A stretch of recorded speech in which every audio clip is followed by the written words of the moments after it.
ختنہ کرنا سرکمسیشن، زیر ناف بال صاف کرنا، ناخن کاٹنا، بغل کے بال صاف کرنا اور مونچھیں کترانا سنت ہے۔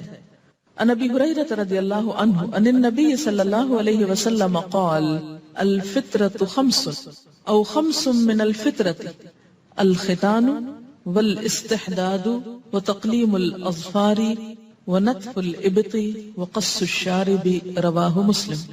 حضرت ابو ہریرہ رضی اللہ عنہ سے روایت ہے کہ نبی صلی اللہ علیہ وسلم نے فرمایا فطرت میں 5 چیزیں شامل، یعنی انسان دوسرے جانوروں سے ممتاز ہوتا ہے۔ نمبر 1 ختنہ کرنا، نمبر 2 زیر ناف بال صاف کرنا، نمبر 3 ناخن کاٹنا، نمبر 4 بغل کے بال صاف کرنا اور نمبر 5 مونچھیں کتروانا۔ اسے مسلم نے روایت کیا ہے۔ مسلمان مردوں اور عورتوں کو 40 دن سے زیادہ ناخن بڑھانا منع ہے۔ عن انس بن مالک رضی اللہ عنہ قال وقت لنا في قص الشارب وتقليم الأظفار ونتف الإبط وحلق العانة ألا نترك أكثر من 40 ليلة، رواہ مسلم۔ حضرت انس بن مالک رضی اللہ تعالی عنہ سے روایت ہے ہمارے لیے مونچھ کتروانے، ناخن کاٹنے، بغل کے بال صاف کرنے اور زیر ناف بال صاف کرنے کی مدت 40 دن مقرر کی گئی ہے، یعنی اس سے آگے نہ بڑھے۔ اسے مسلم نے روایت کی۔ اس کا یہ مطلب نہیں کہ اتنے دن انتظار کریں، اس کا مطلب یہ ہے کہ اس سے آگے نہیں جانا چاہیے۔ اور ویسے بھی صحت کے خلاف ہے ان سب چیزوں کی خلاف ورزی۔ مونچھیں بڑی ہوں تو اس میں بھی جراثیم جمع ہو سکتے ہیں اور کھانے میں انسان کے اندر بھی جا سکتے ہیں۔ ناخنوں کے اندر بہت سے جراثیم جو ہیں وہ جمع ہوتے ہیں اگر وہ بڑھے ہوئے ہوں۔ اسی طرح باقی غیر ضروری بال بھی نجاست جمع کرنے کا ذریعہ بن جاتے ہیں اور طہارت کا احساس انسان کے اندر سے ختم ہونے لگتا ہے۔ انسان کی صحت کے لیے ضروری ہے کہ ان چیزوں کے بارے میں انسان کانشیس رہے، کنسرن رہے۔ پرسنل کیئر اور ہائیجین میں آتی ہے یہ چیز۔ کل ہی کو مجھے بتا رہا تھا کہ انگلیوں کے جو بالکل اگلے سرے ہیں پورس، اس کے اندر بہت باریک بلڈ ویسلز ہوتی ہیں جو وضو کرنے سے اور کئی دفعہ آپ دن میں ہاتھ دھوتے ہیں جیسے واش روم سے نکل کر یا ویسے، تو ان کو جب پانی لگتا ہے تو یہ ٹینشن کو ریلیز کرنے کا سبب بنتا ہے۔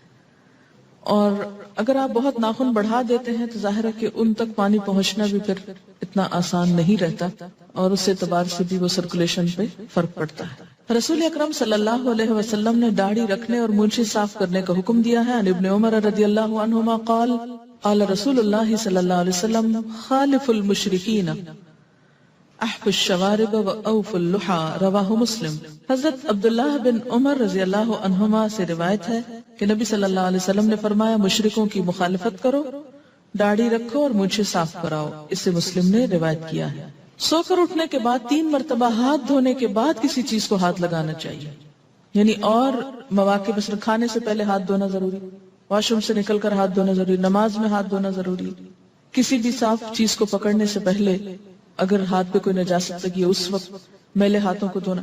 اور خاص طور پر یہاں ایک اور ادب سکھایا گیا کہ سو کر اٹھنے کے بعد بھی۔ عن ابی ہریرہ رضی اللہ عنہ ان النبی صلی اللہ علیہ وسلم قال اذا استيقظ احدكم من نومه فلا يغمس يده في الاناء حتى يغسلها 3 فانه لا يدري اين باتت يده، رواہ مسلم۔ حضرت ابو ہریرہ رضی اللہ عنہ سے روایت ہے کہ نبی اکرم صلی اللہ علیہ وسلم نے فرمایا کہ آدمی سو کر اٹھے تو جب تک اپنے ہاتھ 3 مرتبہ نہ دھو لے برتن میں نہ ڈالے، کیونکہ معلوم نہیں رات اس کا ہاتھ کس کس جگہ لگتا رہا۔ اسے مسلم نے روایت کیا ہے۔ مسلم کا پسینہ اور بال پاک ہیں، یعنی مثلا کھانے میں بال آٹے میں چلے جائیں یا سالن میں چلے جائیں تو وہ سالن الٹانے کی ضرورت نہیں، ناپاک نہیں ہوا، کھا سکتے ہیں، اگرچہ ایسا کرنا پھوڑ پن کی علامت ہے۔